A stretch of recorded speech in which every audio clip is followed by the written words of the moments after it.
فاسألوا أهل الذكر إن كنتم لا تعلمون. و اگر خود نمیدانید از اهل علم بپرسید.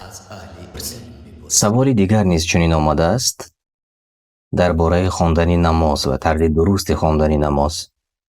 در وقت سجده کردن دستم را تا آرنج مانم به زمین یا اینکه تنها پنجه هایم را؟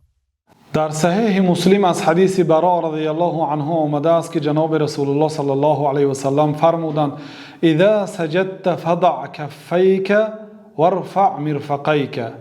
وقتی که سجده کردی دو کف خود را به زمین گذار و آرنج های خود را بردار. و در صحیح بخاری و مسلم از حدیث انس بن مالک رضی الله عنه آمده است که جناب رسول الله صلی الله علیه و سلم گفتند که اعتدلوا فی السجود ولا یبسط احدکم ذراعیه بساط الکلب.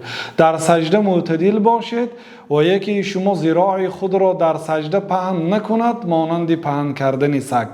ذراع این از نوک انگشت میانه تا آرنج است. آن همین را باید از زمین بردارد و به زمین پهن نکند مانند پهن کردن سگ. گفتن که این عمل مکروه است. والله اعلم.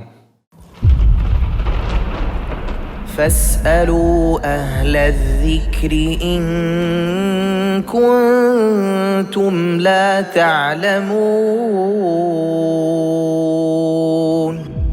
و اگر خود نمیدانید از اهل علم بپرسید. از این آیه چنین قاعده برمی آید که اگر انسان چیزی را از مسائل دینی نفهمد باید از عالمان ثابت قدم در علم بپرسد. تفسیر سعدی.